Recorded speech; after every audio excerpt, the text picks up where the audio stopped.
So ito yun, no? Ito yung ito yung helmet na Lazada. Ang tatak niya Zebra. So may pangalan naman siya. Kaya lang ano lang to, it's only 1,000 pesos. Maganda rito yung design niya. Yung design niya talaga ang binili ko to dahil sa design. Kasi ang kulit ng design, no? Kasi 'di ba meron tayong mga bikes na custom bikes. So pag sinuotan mo siya ng parang normal na helmet, parang di bagay, no? Tsaka kasi yung isang bike na yung CB110, wala na siyang box eh. Walang box, walang paglagyan ng helmet. Kaya ginagawa ko, yung nag-sponsor sa akin ng Harley Davidson na helmet, dahil di ko na rin ginagamit yun kasi medyo masikip. Yun ang dinadala ko, tapos sinasabit ko na lang sa handlebar or sa side mirror kasi kung mawala man yun, okay lang, no? Kaya lang, nasa parking naman ako ng SM, doon nakapark yung motor eh. So, tinatabi ko rin sa guard. So, para wala na, hindi naman nawawala. Kahit na nakasabit lang doon yung Harley Davidson na helmet na ni-sponsor sa akin. Kaya yun ang ginagawa ko. Kaya lang, siyempre, mahal pa din yun. Tsaka, sisikipan nga ako. Tsaka hindi bagay kasi plain black lang yun eh. So, nakita ko to, Captain America. Iba-iba to eh. May Captain America na red and black. May Captain America na ganito. Tapos may iba pang design eh. Kaya lang parang nakukulitan ako dito eh. Kasi di ba may Captain America shield ako. So, ang maganda pa rito, tignan nyo. Tignan nyo. Pwedeng ganyan lang oh. Tapos pwedeng sa ganyan oh. Nakakatuwa. Tapos ano siya, yung tint niya medium lang. Kaya pwede sa gabi. Pwede sa araw, di ba? So kahit na medyo tinted na ganyan, okay lang. Kahit naka-double pa ako ng salamin. So maganda siya, no? Magaan. Pero hindi siya talaga yung pambiyahe. Sabi mong racing, gano'n, mabilis ang takbo. Tapos ito gagamitin mo. Kasi medyo, ano siya, hindi maganda yung quality nung ano. Kasi 1,000 nga lang eh. Hindi sobrang tigas. Tapos medyo maluwag sa loob. Yung foam niya, hindi memory foam eh. Kumbaga, pag ano to, large, pag suot ko ng ulo ko, may spaces. May spaces dito, parang alam mo yun. Kasi pagka yung mamahaling helmet, ano eh, pag suot mo ng ulo mo, yun ang susundin niyang memory, no? Memory ng helmet. Yung shape ng ulo mo. Ito hindi, wala siyang ganun. So, mangyayari dito, may area, may ano sa loob, may hangin, no? Parang merong mga spaces. Pero okay lang kasi pangkulit lang naman talaga to. Tsaka yung pinupunta ko kasi araw-araw sa office namin, 5 kilometers lang eh. 5 kilometers away mula rito, no? Tapos yung ganyan, hindi mainit, di ba? Kasi bukas to. Tapos yung ganito, ito medyo mainit. Kaya nga lang gagamitin mo ito pag ano, sobrang lamig na. Ayan.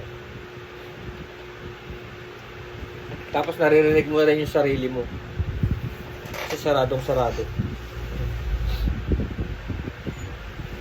So by the way, throughout the years, no, throughout 10 years, ang dami nag-sponsor sa akin ng mga damit, ng mga jacket, ng mga helmets. And maraming salamat sa inyo and mga gulong, no, oil. No, so hanggang ngayon, ginagamit ko lahat 'yon. 10 years na, buhay pa. Yung mga helmet, yung mga jacket, buo-buo pa kasi magandang quality. No? Yung mga nagbigay sa akin lahat, di ko na mabanggit lahat eh. Mga shade, mga gloves. Dami. Dami. Kung papasalamata ko isa-isa, baka may mamiss pa ako eh. Pero, basta sinasabi sa inyo, yung mga binigay nyo sa akin, ginagamit ko yun hanggang ngayon. Hanggang sa, ano siya, madurog.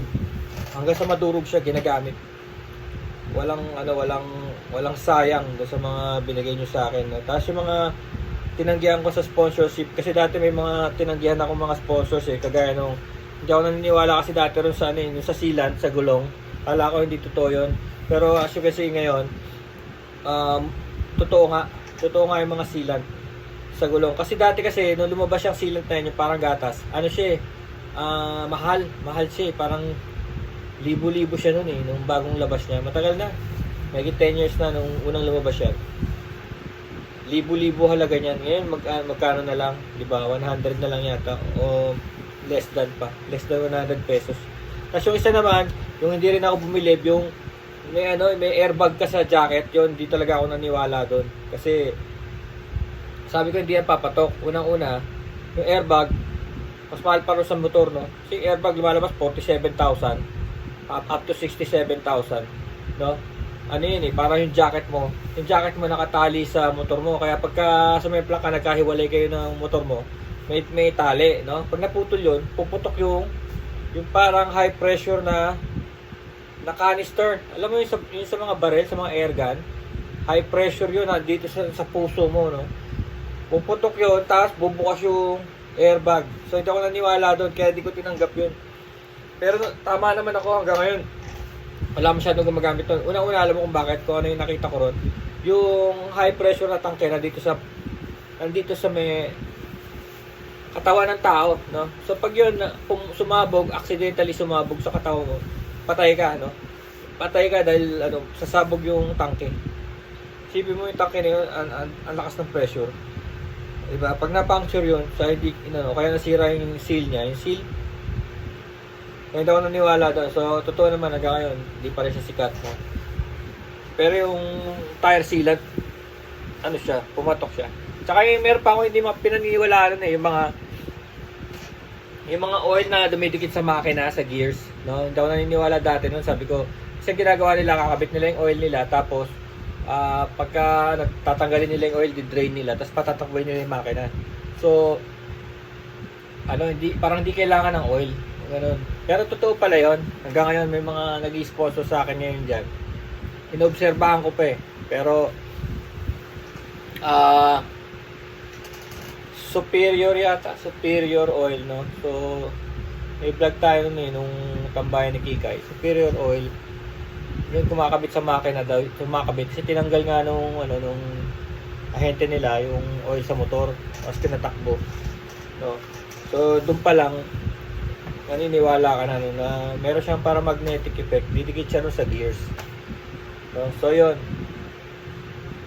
ito, reflex ko lang to, no? Ganda, no?